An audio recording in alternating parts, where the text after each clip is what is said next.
Today's movie often gets lumped in with all the other Alien ripoffs of the 80s, but is it worthy of that title? Welcome to Sick Flicks, where I take a deep dive into the cinematic sewer to help you embrace your inner gore geek. I'm Mike Bracken, aka the Horror Geek, and today we're tackling Antonio Margheriti's underseen alien riff, Alien from the Abyss. Released in 1989, this was one of the last films of Margheriti's career. And while it's not his finest outing, it is an interesting example of how the Italians would take popular American films and put their own unique spin on them. Alien from the Abyss often gets lumped in with all the other Alien/Aliens clones. And it is, but for most of the runtime it sets out for territory all its own. I mean, hell, it takes place on Earth. But by the time we get to the climax, you'll definitely see the similarities between Margheriti's film and the works of Ridley Scott and James Cameron.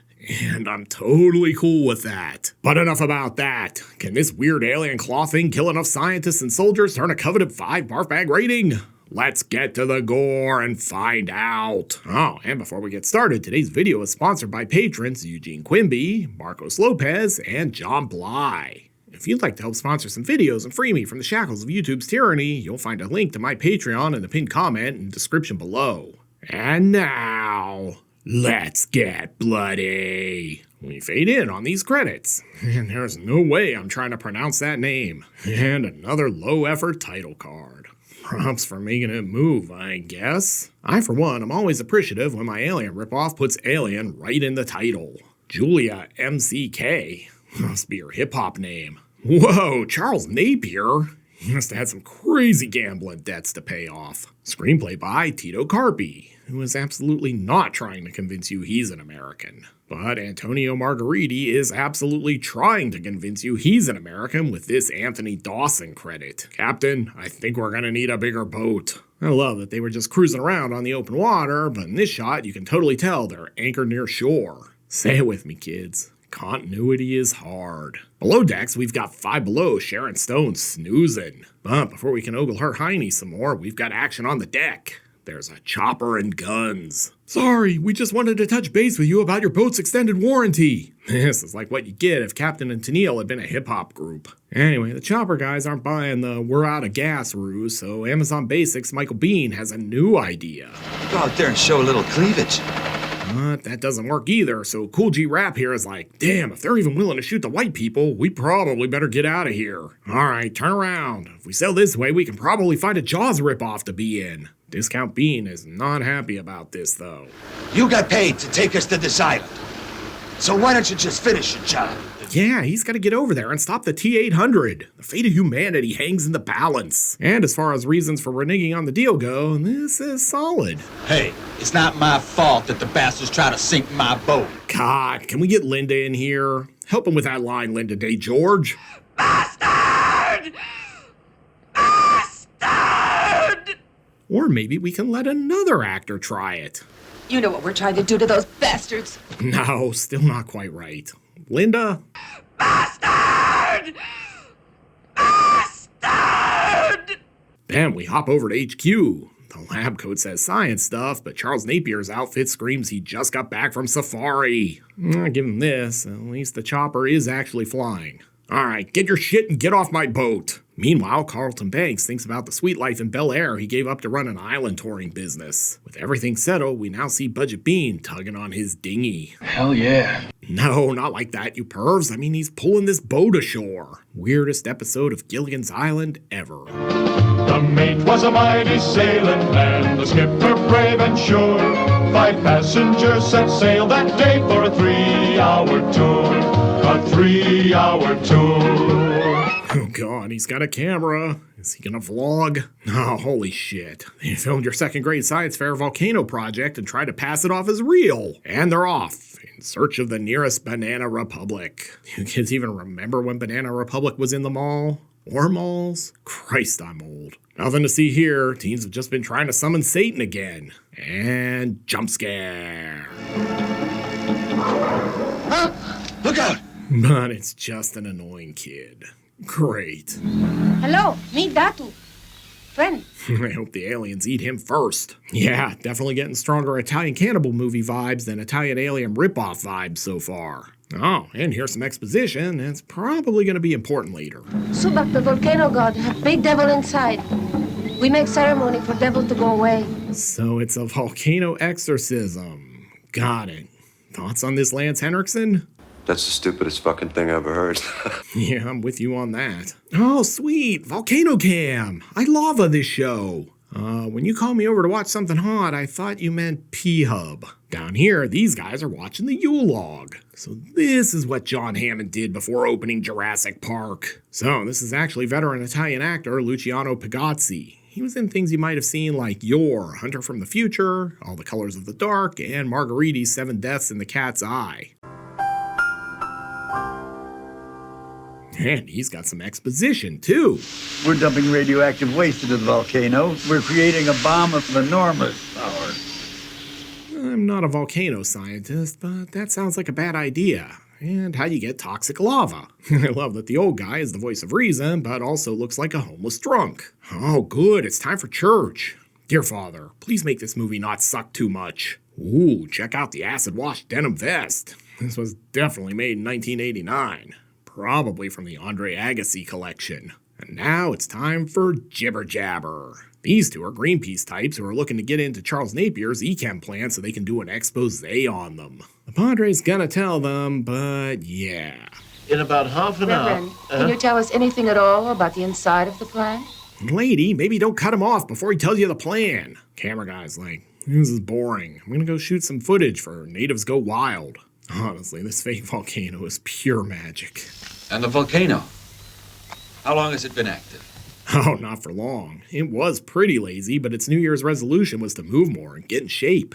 Oh god, these two have a secret handshake. And then they sneak into the back of the truck like they're Solid Snake. I guess now we'll just take a leisurely drive over to the actual movie. No rush, guys. Still driving. And still going. Finally, they arrive. Got your delivery of toxic waste, pineapple, and 2 nosy white people. And more Solid Snake action. Denim vest guy really sort of looks like Lex Luger before the juice if you squint. Oh yes, no one will ever see us right out here in the open. Anyway, let's head inside and watch something way hotter. Hell yeah. No, I mean we're back to watching this molten goo. Wait, that still sounds dirty. And Charles Napier is back. Okay, start the dumping process again. Way ahead of you. Already ate the bean burritos. And in movie A, these guys are still sneaking around. I'm sure hiding behind the toxic waste drums is totally safe. Man, every television in this place is tuned into Magma TV. Jesus, just look at this stealth action. So, what you're seeing here is that they are indeed dumping toxic waste into an active volcano. I mean, what could go wrong? And then we get this weird random dialogue. With the radioactivity around here, even your balls are gonna disintegrate in no time. I guess Lex missed the birds and bees portion of health class in junior high. He thinks she has balls. Must be 5 o'clock back at the lab. They've cracked open the Budweiser. I wonder if Anheuser-Busch paid for a product placement in this movie. Waste of money if they did. But before he can get his drunk on, he spots our interlopers. Jesus, are we ever gonna get an alien in this movie? Now busted, they make the always wise decision to split up. And it looks like she's trying to get to the chopper. I get the feeling they were aiming for a Day of the Dead vibe here. Napier is basically Joe Pilato and the old dude is Frankenstein. I'm running this monkey farm now! And splitting up worked great. Ah yeah, there's the shot of the helicopter on the ground pretending to be in the air. Oh look, they're shooting Dr. Butcher MD down there. Dr. Butcher, MD, medical deviant. And they've got a stowaway. Oh god, is she gonna jump out of the chopper? Thank god it's actually on the ground. And my favorite thing in the whole world makes its return. Mannequin falling to its doom. So lifelike. Cut to someone actually jumping off a cliff. If this were Faces of Death, she'd have just jumped right into an alligator farm. And if dodging the helicopter guys weren't bad enough, now these dudes are after her too. She looks awfully dry for someone who just splashed through multiple lakes. She's about to get away, but stumbles. See you next fall. These guys clearly went to the Stormtrooper School of Marksmanship. Wait, who the hell is this guy, and why is he out here in the jungle? Doesn't matter, because this is about to turn into a Morris Day song as we get some jungle love. Hell yeah. Well, yeah, it looks like that, but he was actually keeping her out of the line of fire. With the Rent-A-Cops in hot pursuit, they flee. Thank God this opening is here to cave the day. And sure, this seems like a great time for an introduction. I'm Bob. Wait, Bob? Is this a grown-up version of Giovanni Frezza's terrible kid from House by the Cemetery? Jesus, I can't believe this boring chase scene is still going on. Where's the alien from the abyss I was promised? Oh, and we learn who Bob is. The girl's with a snake hunter. The snake hunter never gave us any trouble before. Snake hunter? Just insert your own hell yeah joke there. And look, he already found a snake. He's very efficient, although I think maybe the snake was hunting him. Fulci eye zoom. If my map is right, One-Eyed Willie's treasure should be just up ahead. These guys are worried about pissing off Napier. Take it out to another exit. Kovacs will have our balls for breakfast. I'm no nutritionist, but I'm pretty sure that's not a good way to start your day. The bad news for them is they're not snake hunters.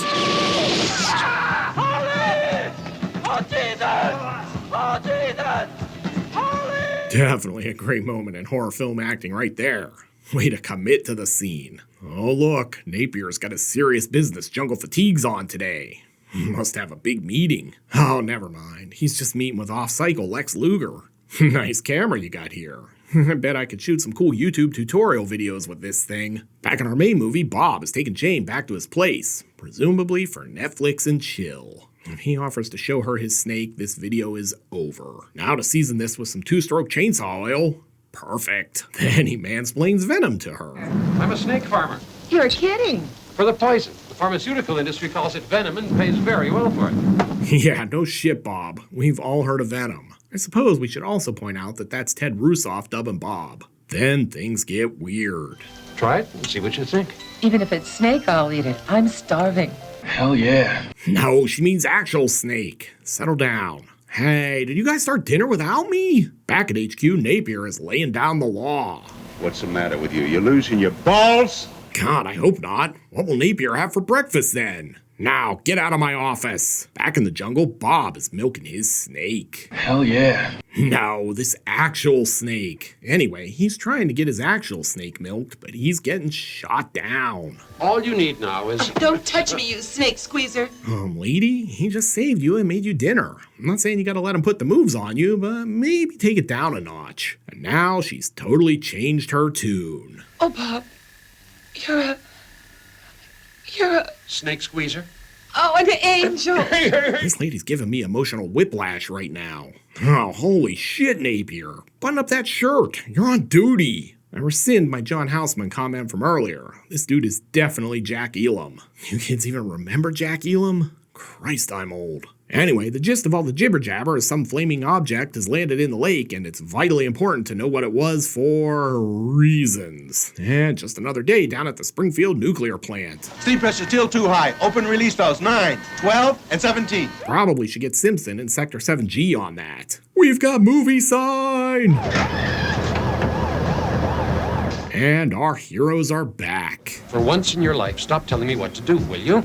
Once in your life? You've known it for like 6 hours. Oh, they're shooting a Claudio Fragasso flick over here. The fog gives it away. Out on the water, this guy's bored already. Damn it, I can't get anything on the boob tube out here. I'm missing Survivor. Hey, it's Officer Hines Ward. Here we go, Steelers, here we go. Oh my god, the snake guy has a blowgun. Because of course he does. This new Metal Gear game kind of blows, honestly. Oh, hey, they found Off-Cycle Lex. Must be having withdrawals. Are we ever gonna get an alien in this movie? Need. Tren. I like that they just spliced in footage from Margariti's day of snorkeling on his last vacation. Wait, there's something strange there.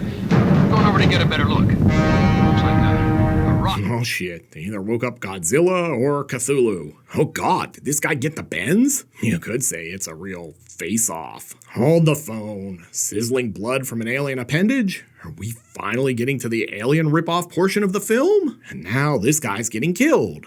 By the editing, apparently. Holy shit. Look at that toy boat. Kidding aside, I love detailed miniatures like this. This is totally cool to me. So the alien is some corrugated drainage pipe with a claw. Jane, Bob, and Lex escape, though. I'm sorry, Lex. We're out of Anavar. Try this water instead. Anyway, they ditch him and head back for the tape, but they run into random trees falling? Sure. Let's just roll with that. Speaking of rolling, Jane is rolling like this is a Limp Bizkit song, then hurts her ankle. There goes my ballet career! Back in the cave, Lex is being stalked. When did this turn into a Tremors ripoff exactly? Oh hey, finally, the alien. And now we're into a 90-minute movie. Well played, Antonio Margheriti. According to Margheriti's son, part of the reason you don't see the alien for so long is because he was displeased with the actual alien they designed. By God, the alien is trying to lock in the claw on Lex Luger! That's a good JR this week. That claw is covered in goo. I don't even want to know what he's been doing. But here comes Bob, guns blazing. And now it's time for another great moment in horror film acting. Although I suppose this is a great moment in horror film dubbing, honestly. Bob, where are you? Jesus! You can almost feel the emotion. But one good terrible bit of acting deserves another. Here's Ted Russoff doing his best worst Dr. Loomis impression. It's gone! The danger's gone! The danger's over! And if you're wondering what that thing was, Bob's got your answer. An alien. I mean, it's right in the title. No one's surprised. And Jack Elam's gonna drop some exposition on us as to the alien's nature. Biochemical life. Living cells and muscles made of an unknown base metal. Lance Henriksen? Thoughts? That's the stupidest fucking thing I ever heard. Back in the cave, Lex is like, I wouldn't sit there if I were you. Those things are made of bat poop. Anyway, Jack Elam is like, we need to evacuate, but Napier has other ideas. This is Kovacs. I want you to mine the entire plant with Exogene. All the buildings, everything. Now do it now. Back in the cave, I think they left Lex on the grill too long. Dude popped the bishop so hard he gave himself friction burns. And sure, let's add another plot angle here. It'll infect all of us! Stay there! Stay there! I don't really think they thought the alien idea through. It's a giant claw, but it will infect everyone. What the hell, movie? Anyway, Lex is about to take his biggest bump ever. From the top of the cage! And we get another mannequin falling to its doom. Meanwhile, Jack's welding. I was gonna write a welding joke here, but all the good ones are gone. Did someone order lobster claws? I'm starting to understand why they hid the alien for so long. This Red Lobster, the crab eats you apparently. Budget Jack Elam's like, sounds like we need more Cheddar Bay biscuits in there. Oh God, it's like the end of Jaws 2. And Bob is beating the alien like a rented mule. Could have been in Devo with that whippet form. Boy, they really got their money's worth out of the helicopter rental. Should have given this thing a credit. Wait, where are our heroes now? Did they wander into the set of an Italian Raiders of the Lost Ark ripoff? Oh wait, I think they found the missing links. So this tunnel leads straight into a mountain, and since this is a volcano, I'm sure that's exactly where they want to go. But Elam's like, come, into the mountain, my dwarf brothers will save us. While Napier and the guys are detonating explosives above, our heroes continue into the mountain. Keep going, Smog's gold is just ahead. God, look at this thing. It's so clawsome. Then Jane walks right into a jump scare. She definitely needs to get to the decontamination chamber now. Damn it, what's my pin again? Oh man, it's like she's warping into another movie. Fun fact, the decontamination chamber is just a room with a bunch of cans of Lysol.